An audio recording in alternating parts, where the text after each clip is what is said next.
that even though we see these things, whether you're on social media and you're like, yeah, I see this post, I see these people, like, I don't have to do it all. It's also followed up with more messaging that's basically like secretly how to keep doing it all and do it more efficiently. Welcome to the Phase 4 podcast, inspired by Vishen Lakiani and Ajit Nawalkar, co-founders of EverCoach, a division of Vine Valley. In this podcast, we speak to coaches and creatives about where they were, where they are, and where they are going. This is an intersection of what we focus on expands, and your story is your superpower.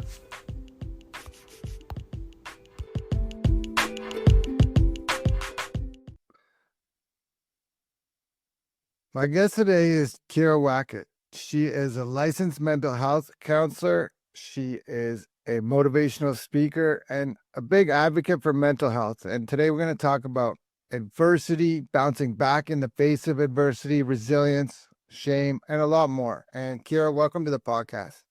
Oh, thank you so much. I'm really excited to be here.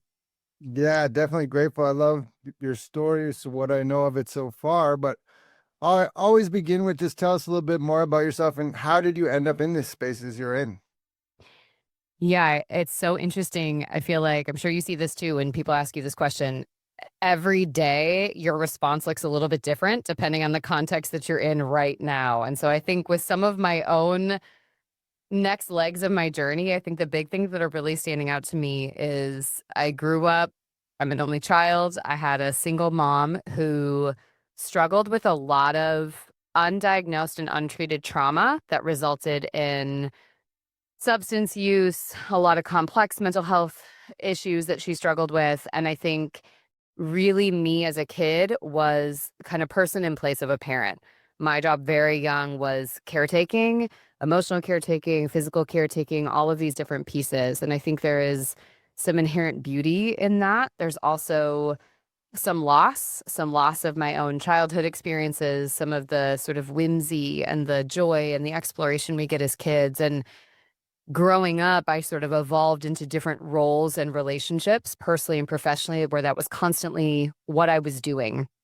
Oftentimes because I felt like I had to, not because I wanted to. And so I would say kind of in my 20s was a lot of the unlearning, relearning, realigning with some of what kind of happened and the dominoes that fell by not making active choices for where and how I wanted to do that, and more being the person that everybody counted on. Every friend, my partner, my family, and then again, professionally. And so really shifting into the only thing I can control is how I'm choosing to show up in my relationships and my roles, and learning to grieve and let go of, I never should have been in that position. I was never meant to be in that position, and I can't be in that position for everyone around me. So how do I learn to really see that my value extends beyond what I can do for everybody else? And then making a really conscious decision, because I do like taking care of people, to do it when I choose. So now working in the role as a therapist, working as a speaker, I get to put that hat on, but then personally learning when and how to take that hat off. And now I have a 5-year-old, and as she's growing up, I've been really learning how to experience joy and whimsy and creativity and the letting go in a new light. And so I feel like kind of that full circle experience where I'm getting to kind of evolve into more of a whole being by allowing myself that work of, again, unlearning, relearning, renegotiating what that looks like to be a complete person and not just the caretaker for all the people around you. Yeah, I love it. I think it's always an ongoing process of unlearning, relearning, rebirth, renewal, Yeah, for spiritual sure. thinking. And then something you say about like just your story, excuse me, about like doing all the things, having to be everything to everyone. Your story is way more detailed. It's like doubled up, but women in general, like that's like an archetype that they take on, and it can compound, right? If you Yeah. don't know how to deal with it, if you don't know how to let it move through you, or if some people just take it and stack it up. So maybe for someone like that, maybe a young mother like yourself, or maybe even someone older who, let's say they had their kids, they did the family, the housekeeping, all that, and then the kids grow up, they're gone, and now those people lose their purpose. But either side of that coin, the woman is taking on way more than she has to and needs to, maybe needs to is a better word, but how would you deal with Mhm. that or approach that? Yeah, I mean, I think a lot of it for many of us now is the social norms and constructs that we grew up with are so embedded in our fabric of self that even though we see these things, whether you're on social media and you're like, yeah, I see this post, I see these people, like, I don't have to do it all. It's also followed up with more messaging that's basically like secretly how to keep doing it all and do it more efficiently. And so we're like, well, what the fuck? Am I supposed to be able to do it all or am I not? And we've established so much of our value based on being sort of the gold star friend, the gold star partner, the gold star parent. And so a lot of our sense of self comes from this I got an A in this role. I am always sort of achieving in this way. And I think if there wasn't such a hit that we get from other people celebrating and seeing us this way, it'd be a little bit easier to not get it so enmeshed. Because I think we have this, I don't like it, and I do like the outcome. I like people perceiving me a certain way. And then even if I were to let that go, I still also have the shame of who would I be if I wasn't that. So there's almost this kind of triangular effect. And so I think for a lot of people, it's considering how do you give yourself grace when you keep doing this, like be your own hype woman, and I'm not going to be the person that takes it all on. And you start setting boundaries, and then it's a slow erosion of those boundaries. And then 6 months later, you're like, shit, I'm right back to square one. This is a result of patterns that we've been existing in since we were kids. We have always wanted to be the person that everybody comes to. I still think about girl friendships. And I don't want to say this doesn't happen in male friendships too, but it's you want to be the friend that everybody comes to and talks to. Otherwise, you're left out. They're going to need me. They're going to find someone else. And so we have such a scarcity mindset around not providing and doing that we don't have the foundation to realize people will choose us even if we're not doing for them. We can choose ourselves even if we're not doing for them. I'm a good mom even if I'm not, following every gentle parenting technique and doing every toy rotation and making sure that I have all the specific books that they're telling me I'm supposed to have and I can handle every tantrum with ease. I'm a great partner, even if that means I say, you know what, I had the day off and I didn't take that entire day and do the laundry and clean the house and come back and tell you all the things I did. I actually just took the time and celebrated myself and just like took a break. And I don't have to earn that and I don't have to prove that. But again, coming back to our logic brain knows that we are allowed to have that. We are hypothetically deserving of that. But our emotional brain is so rooted to these stories that, yeah, but that's for every other woman but me. And the scarcity of if I choose that, will I still be celebrated? Will people still think I'm good enough? Will people want me around? Because I don't have any data to support it. I only have the data that reinforces this. And my brain wants to stay there because even if I hate it, it's predictable and I can count on that form of value and connection. Yeah, I love it. Even if it's familiar, right? So we might not like it, but we just do it because it's familiar. And Yeah. everything you just said, it's all external validation. And because of those societal norms and social constructs. And then I read that you books. I like to always ask the guests what books and mentors they Mhm. like. And you talk about the guys like Thich Nhat Hanh and Yeah. Brene Brown, and they're the opposite of that. They're like, stop looking for external validation because Yes. it's a no-win game. You might get it, you might get that dopamine hit that you talked about, but it's very fleeting and it's limited. Mhm. And so you have to love yourself. Even that thing about taking the day off and, yeah, I didn't do the laundry, too bad. I love Yeah. myself. I went to the spa, I did whatever. That's important to love yourself enough to do that. You hear all the time people, I don't have time to eat, things like this, right? They're working so hard. I don't have time to eat. You need to make time to eat. You have to love yourself enough to eat. Mhm. Yeah, and I think a lot of it too, you know, a big thing that came out of my work as I started my therapy career before Brene Brown had really gotten like mainstream, her TED Talks and everything that took over, she was doing these seminar courses for therapists. And one of the things that we talked about in this course was what she referred to as strategies for connection. which really came from other theory and practice in the therapy world, and looking at the different behaviors and responses that we have to try to secure connection and belonging. Because we as humans, we need connection and belonging.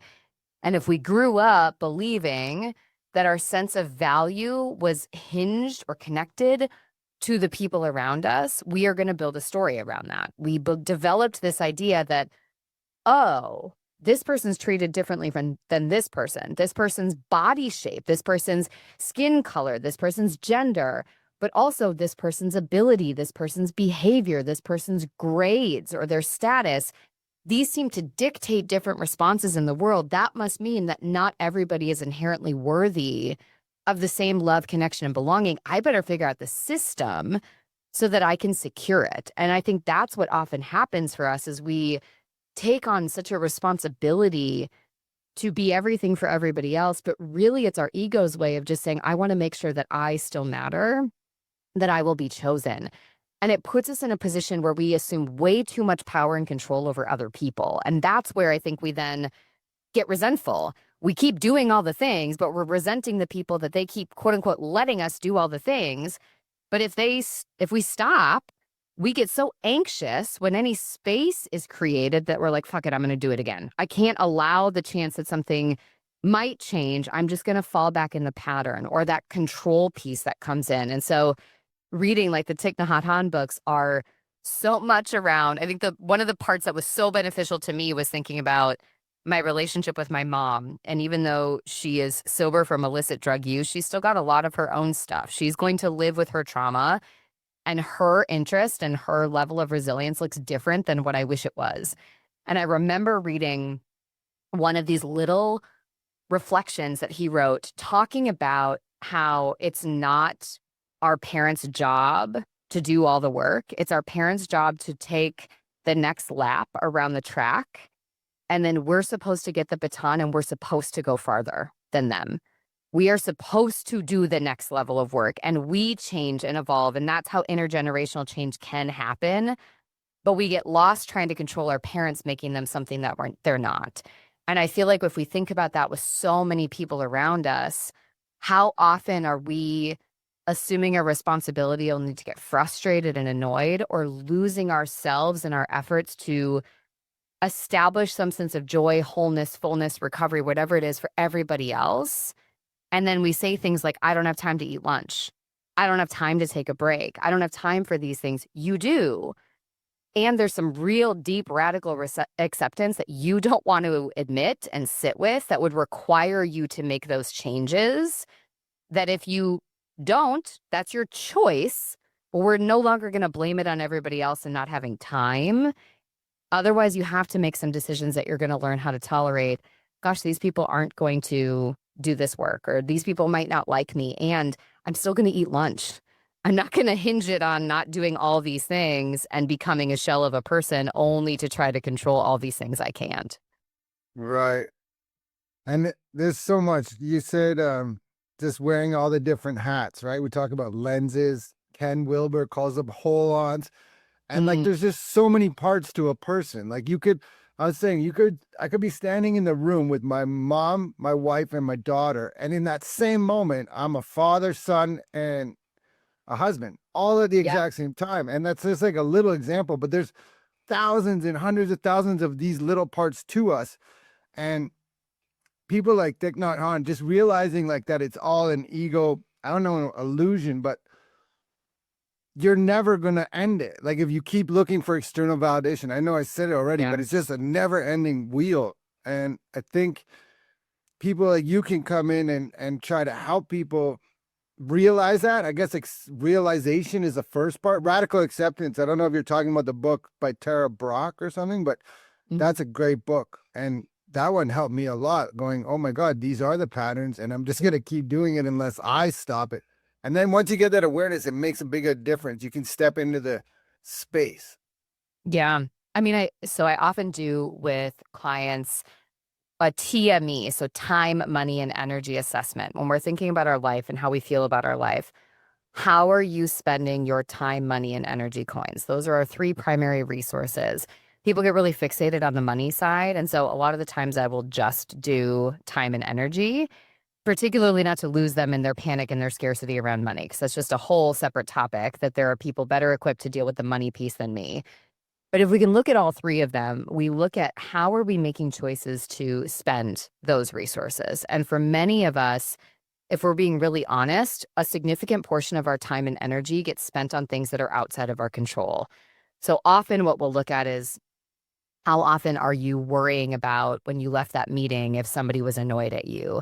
You left that networking interaction wondering if you presented the right way. You had a conversation, you were with your group of friends, and you're worried that someone's upset. Or did you say the right thing? Or is somebody thinking about you, talking about you? Whatever it is, we lose so much time and energy in perseverating over the past and sort of ruminating on things that could happen in the future. And I think often the conversation then becomes, okay, well, let's look at what is in our control and what's not. So people can do something called a control wheel. Basically, all you do is take a sheet of paper, draw a circle in the middle of it, and inside of the circle, you write everything that's in your control.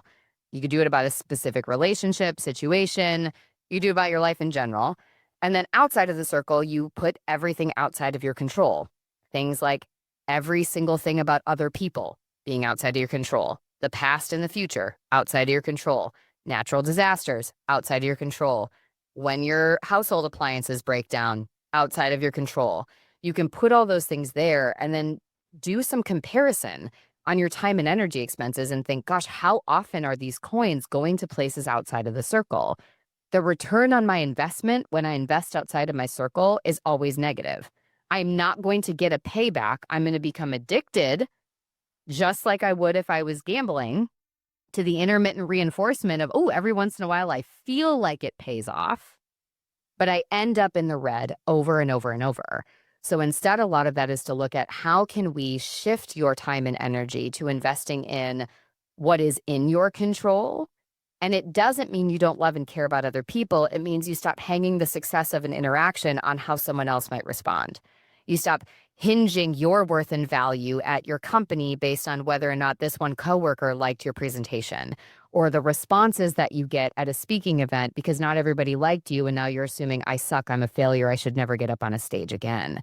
So if you can shift those pieces, that's where we start to see it. But again, it's scary because we don't have a lot of buy-in that if I'm not trying to control everybody else, they're still going to choose me. And the reality is they might not. But when you can reach that point of anchoring into the self, you stop needing it to feel okay. You can enjoy it when it happens. But I'm, probably 30, 40 years away from ever getting a sense of full peace. But I can say at least 15 years into my own shame resilience journey, I'm at a point where when the thought comes in, when I immediately leave an interaction and I go, did I fuck that up? I can sit there for maybe 5-10 minutes. Sometimes it takes a little longer. It depends on like the context and how exhausted I am. And I can reach a point where I can go, gosh, you know what? I've given that enough time. I'm going to let that go because I'm going to be okay even if the worst thought that I have is true. And that freedom is something that I wouldn't trade for any of the false sense of control that I used to have by fixating on those things before. 100%. I did this with my first time I gave a motivational speech. I missed it was supposed to be 24 minutes and I missed 7 minutes. The middle of it, I just forgot it, right? And so then I'm going, oh man, shoulda, coulda, woulda, and all this, exactly what you're saying. Yeah. Then I looked at the video and nobody would even have known except for me that I missed it. Nobody knows. I got a quote here from Winston Churchill. It says, when you're 20, you care what everyone thinks. When you're 40, you stop caring what everyone thinks. And when you're 60, you realize nobody was ever thinking about you in the first place. Yes. Yes. And wouldn't it be great if at 20 we could be at that 60-year-old mentality? Because I tell my daughter this all the time. At 5, the world is all about them. They're supposed to be very egocentric. That's very healthy in their development. And when she's like, so-and-so ran into me, so-and-so hit me, I'm like, okay, that's one interpretation. I'm curious. Looks like you guys were all playing with the soccer ball. Is there a chance that maybe they were just playing and they bumped into you and it actually had nothing to do with you? Or these people were laughing at me. Oh, I see that. That could be the case. That might be what's happening. Also, 3, 4, 5-year-olds, not super mean in that way yet. I wonder if maybe they were laughing about something else and you were feeling maybe a little bit nervous because it was your first day at camp and you were already worried you wouldn't fit in. Is there a chance, any chance at all, they could be laughing about something else? And I think, and I say this to my clients now, you are just not that important. In the best way possible, the biggest gift you could give to yourself is to stop making yourself so important that you think everybody wants to design their life around you. They just don't. They're not interested in that. You might be a tiny little anecdote in their day, but they are either worried about themselves or judging other people as an expense to build themselves up. You don't actually matter. It is the story they are stuck in or the story that they are working to create. And both ends, the healthy and unhealthy end of that work, you are too minor of a character. You're just overwriting yourself because it feels safer to you in that moment. Safer, right? You said at the beginning something you didn't say, but you're pointing at people want to be seen, loved, heard, and when we don't, it's just a human need, so it's logical. Like you don't want to get kicked out of the tribe either, right? Back in the Right. day, so you have to kind of play those roles. I'm wondering a couple things. Have you ever heard of spoon theory, or do you use that in your practice? It sounds like the coins. I don't use it a lot, but I have heard of it. Yes. And somebody else just brought it up to me, a client of mine that found it, and they are relating to it so well. So I think it hits on all the same points just through the spoons versus coins. Yeah, and if you just heard it from someone else, maybe you got to check it. There's a TED talk on it, but it's the same idea, right? We use it for chronic pain, anxiety, depression. Is like how much you wake up, you're already in chronic pain, so you only have 10 spoons, and like you got to figure out how am I going to spend my spoons. Maybe I'm not going to do all the laundry because that takes 3 spoons, and I'll spread it out over a week or whatever. But I Right. digress. I really want to know about the shame. So when you're young, Hmm. instead of being a child, it sounds like you're taking on this adult role instead, where you should have been a child. So you're you're like, without even knowing it, because you're so young at that time, you're sacrificing your childhood, doing the thing. But then this adds to the shame idea, is that Hmm. you're missing out on your childhood. So that kind of has to eat you up, even if it's subconsciously, once you get a little older and realize, damn. So Hmm. now I look at you now, right? You're on fire now doing all the things. And so how do you develop that resilience, and how do you like square it away with the shame factor? Like, I don't need to be shameful. Yeah. I mean, I definitely think I still struggle with it. It's kind of a, I forget what that game is called. The like whack-a-mole game where you hit one down and then another pops up. And for a while, I felt like I'd hit one down and four popped up at a time. And so I think, you kind of alluded to this before. Awareness is often the first step. And I think I wasn't in, gosh, I was maybe in my early 20s when I first started to really understand what shame was. And I think a lot of it was recognizing that shame was ultimately this constant fear of not being secure. And I think growing up with complex trauma, so my mom, we moved 10 times before I was 10. My mom was struggling with, she was diagnosed with bipolar disorder when I was in high school. She was in prison at the time. Looking back, I think she has more likely what we would see now as complex PTSD that manifested in a lot of substance use and emotion regulation that created these kind of ups and downs and big swings. And so I think they were more substance induced mania and depression. And you kind of witness this looking back on it. But I always had this kind of vigilance that existed just in my life structure. And then there was this, I had to go to a new school all the time. I had to fit in. I had to figure out how to play the game to be accepted. And I went to some schools in northern, very rural Wisconsin. And then I went to inner city Milwaukee, Wisconsin schools. And how you fit in different spaces and states looks different. And so I was constantly having to, just as a kid, to get through the day, play this, who do I need to be accepted? And sometimes who do I need to be just to be safe in a space?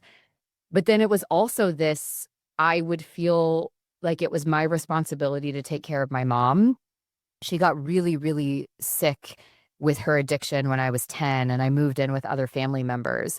And I remember a big shift in my role there being I have to take care of my mom. I have to be okay. I have to go move in with this family that I don't really know, spend this time with them, leave my whole life behind, but I need to be okay so my mom doesn't worry about me. And then it became I have to make sure that everything is perfect so my mom doesn't relapse. And of course, that didn't work because I am not in control of her recovery. But it would be all these constant changes to believe if I could just do enough and be enough, she'll stay sober. If I can do enough and be enough, I won't have to go find her in another drug house in the city. I won't have to be visiting her in prison anymore because she'll be okay and we'll be back together. And the target always moves. And in this, I developed my own anxiety, obviously a result of my own trauma. I developed an eating disorder. And I think when shame got introduced to me, I watched the connection with how my behaviors became an extension of that insecurity, that instability. I was constantly chasing what could I do? What could I be to feel secure? And that really became the power source for shame. And that's what it is for so many people. If I can be this person, my dad's not going to hit me. If I can be this person, my teacher will think that I'm good enough. If I can get this grade, people will think I'm smart.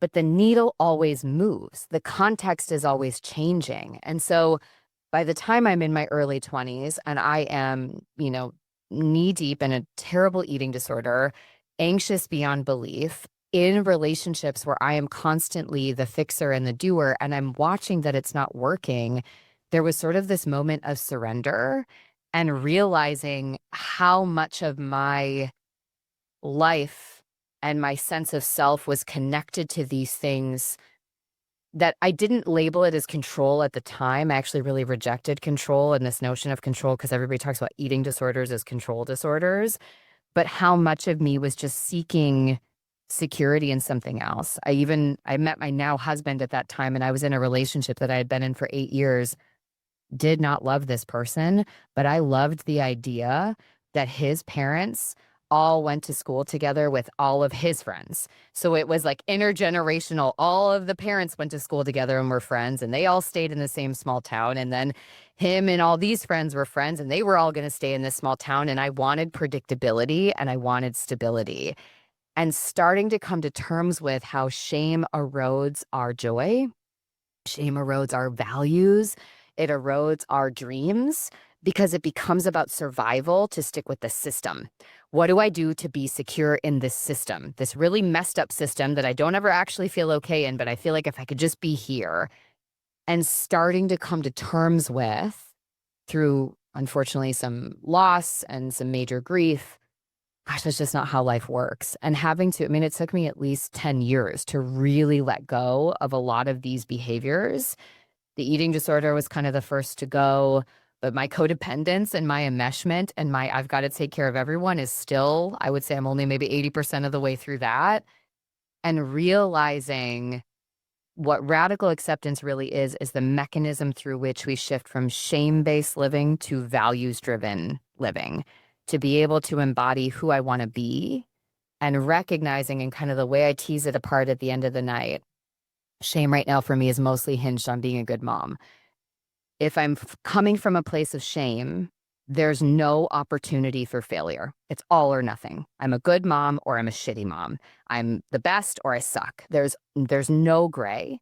So if at the end of the night something happened that I didn't handle perfect, I sit in shame and I immediately go to, I'm a bad mom. I should have done this. Why didn't I do this? Everything is terrible. I have to make up for it. I have to be perfect. I can still want to be a good mom, but a values-driven mom goes, dang, that's really important to me and I didn't do that. I don't like that behavior. I can feel guilt about the behavior. Gosh, I wish I would have handled that differently. And tomorrow I can come in with that perspective and I can try again. And I can feel bad, but I'm no longer going to be shackled to that. I can be a good friend and still screw up. I can be a good partner and still screw up. And so that's really how I see those pieces coming together. And I think the other part, and I know I'm saying a lot, so listeners, just knowing that as you're hearing all of this, if you feel like I reached my peak point, that's okay. You'll come back to this when you're ready for the next layer. But the other part of it is the radical acceptance that I had to have, and that there is no end point in this work. And that shame is something I will experience for the rest of my life. So shame resilience doesn't also mean I never experience it. It just means I rework my relationship with it. And so radical acceptance, I'm always going to have this. I'm always going to have the invitation to go back. I just develop more skills and resilience to move through it more quickly and not get stuck there. And that's hard to admit to yourself, I'm never going to get it right all the time. I wish there was like a sound for the fire emoji. So there's something huge you said that I don't want to skip over because it was so subtle, but it's like that you're blaming the behavior, not yourself. And this Yeah. goes both ways. Like, so as far as parenting, you tell the kid, good job, right? So that's the positive side, good job. But it's not just good job, it's good job doing the thing, the behavior, Yes. whatever it is. Because good job is just almost empty, right? And then the kid's kind of confused. What is a good job about what? So Mhm. blame the behavior, not the self or the person or the individual. Like, and then it allows you to not even, it allows you to stop beating yourself up or blaming yourself because that circle that you're talking about, most of the stuff is out of our control. Yeah. A lot of the conversation we're having sounds like, and I know we didn't talk about this or it's not, but there's a book called Boundaries. And he talks about kind of a lot of the things. I don't know if you're aware of that book, but it's a brilliant book. It definitely has like Christianity, like Bible based overtones. But if Mhm. you can get past that part, as far as like psychology and stuff, this book is like, wow, very, very cool book. Mm. I think as we begin to wind down, if this episode resonates with you, please like, subscribe, share, reach out to Kyira. Not only is she a motivational speaker and a coach, but she is a licensed mental health counselor. And I guess I always ask everyone this. This is the Phase 4 podcast, and Phase 4 in the 6 phase meditation by Vishen Lakhiani is all about creating your future 3 years out. So where is Kyira 3 years from today? I think the timing of this is so beautiful. I just took my daughter to the Portland Japanese Garden for the Tanabata Festival. And one of the things that you do is you write your wishes on these beautiful, brightly colored pieces of paper and you hang them on bamboo. And she and I were chatting about our wishes and our hopes and our goals. And I think the biggest thing that I'm really trying to visualize and allow space for is to be at peace. My husband and I talked about my current addiction cycle is kind of a 6 month iteration of like, oh my gosh, I think I found peace. Everything's amazing. I'm gonna let this go. I'm gonna be so much more chill.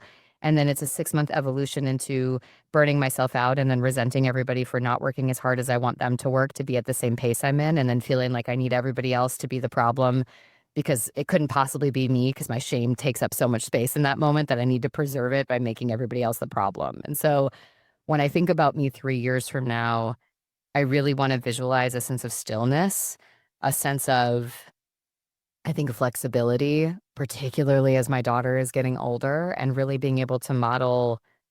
I think about being a kid, and by the time I was 8, I was ordering our groceries. I was doing all the things. I want to be able to continue to show up and be the mom I'm excited to be to preserve her childhood, but to keep exploring my own self by allowing not every moment to be scheduled that she's at school and not every project having to be done right away. And so that is my 3 year from now self. She's going to be in a state of more peace. She's going to get up in the morning and be able to sit and have her coffee and not immediately feel like she has to open up her laptop and make sure that she didn't miss anything, because she's going to realize that she's always going to be missing something.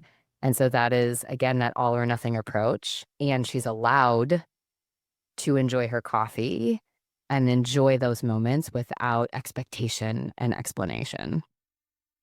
Beautiful.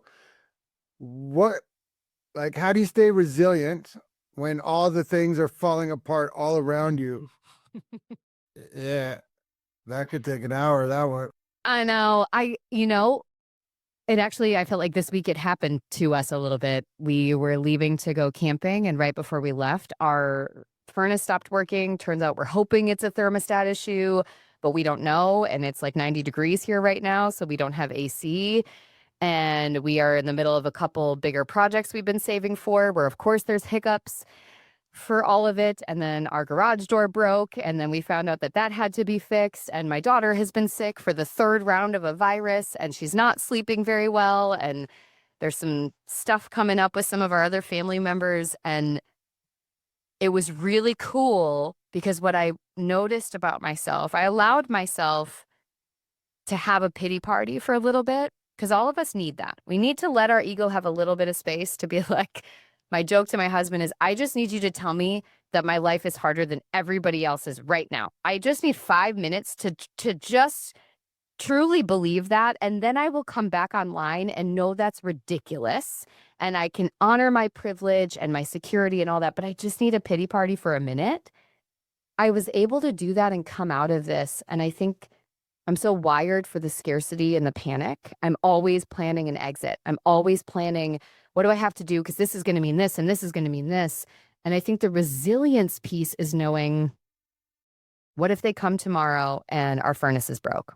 And actually isn't just the thermostat, but now we're looking at a $10,000 furnace replacement instead of a $500 thermostat change. Well, one, I don't actually have any data that's going to happen. So me today is just not going to give those coins to that. It's still there. It still might happen. I don't have to not have stress. I'm just going to go to an appropriate level of awareness rather than hypervigilance. That's resilience. When something happens and it sucks, I'm not going to say everything's amazing and I'm not allowed to have a breakdown. Nope, I can have a breakdown. I'm just going to respect the fact that the world is bigger than this one moment. And I'm going to notice what that looks like. And I'm going to call on my supports. And I'm going to recognize that asking for help is one of the key parts of resilience that many of us don't know how to do. We think we have to do it alone. So how do I ask for help? I've reached out to people already. Hey, I'm having a really rough week. It would be super helpful to me if you just checked in with me in a couple days. Or I had a friend of mine that sends the funniest memes and reels on Instagram. Hey, I need some of those. When you find some good ones, will you send some my way? I need some laughs. And so the resilience isn't, I sweep it all under the rug, or everything's amazing and I don't have a breakdown. The resilience is going, life is ebbs and flows of perpetual sorrow and joy back and forth. I can and will move through this, and I'm not moving through this alone. And I'm allowed to have days where I'm like, you know what? Fuck it. I'm going to put all my spoons over here and I'm going to have a pity party in my house. And then tomorrow I'm going to take a couple of those spoons and do the other thing. And that's fine. But that, I think, ebb and flow and that flexibility and the emotional experience of what something is and allowing it all to exist, to me, is what really allows us to take that space of resilience. And again, shifting from control to, what's not in our control. I can't control those things, but I can control how I'm showing up. 100% impermanence, right? And it's just always changing. The second you think you've got it figured out, it's going to change. The only guarantee is that it's going to change. And all you have to do is look at a sunrise or a sunset and just watch how fast it happens and changes. The seasons take a little longer, but it's always changing. We're the same. I think, I know we're up against it. I could definitely talk to you for hours. Like, we didn't even go in, whatever. Maybe we need to do it again. But I'm going to wrap the two questions together. So my final question is always, how can people reach you? But the question I asked before that is, like, if you have something to sell it, a message of hope or inspiration, or wrap it all together and take it away. Yeah, I think the best place to find me is my website, adversityrising.com. And I think for many people to get started, I love to tell people about what I do and ways we can work together. But I think the bigger thing we need to do is establish trust first. So you've had 20 minutes of me. That's not really enough time to actually decide if it's worth buying into and investing financially and significant time and energy resources. So when you go to my website, go check out my YouTube channel, go check out my podcast, Untethering Shame. There's this really cool new segment that I just added called Ask Me Anything, where every Monday I answer a question that a listener sends in. You can do it anonymously. You can put your name. But I think go find a free way to connect with me first. You can join my email list to build some trust and see if there's something there. And then if you're like, oh my gosh, I think that you're the right fit, I want to work with you, shoot me an email, set up a consult call. Then I'm happy to tell you about all the other cool stuff I do, but let's build buy-in first. And so head to my website, check out some of those free ways to connect, and then we'll go from there. Awesome. And if you go into her website through this podcast episode. Let her know that's how you found her. And then I guess, did we cover? Oh, do you have anything to sell? Do you have a book yet? I know you're going to write a book one day. Honestly, I feel like my biggest thing that I work with people on are my different programs. And so I think before I get to that place, my biggest recommendation is go watch a couple YouTube videos, go check out some of my podcast episodes. That's where you'll start to get to see my tone and flow. And then if you're like, gosh, this is the right fit, again, I'm happy to go through all of that with you. My big program is called That Life AR, and I recently made the decision it's a 5-phase process of everything I do in the therapy room with people. And so I've made a shift to now I offer phase 1 as its own separate entity for a really low buy-in at $9.99, because I think, again, our finances are tight, especially in this time period that we're in right now. So kind of a low dose entry point to try it. So if you're like, I just want to get clear on what's my pain point and my problem, that's what I do in phase 1. And so you can also access that on my website too, which is under my That Life AR program. Amazing. Kyira, I'm so grateful for your time today. This is awesome. Thank you so much. Oh, thank you.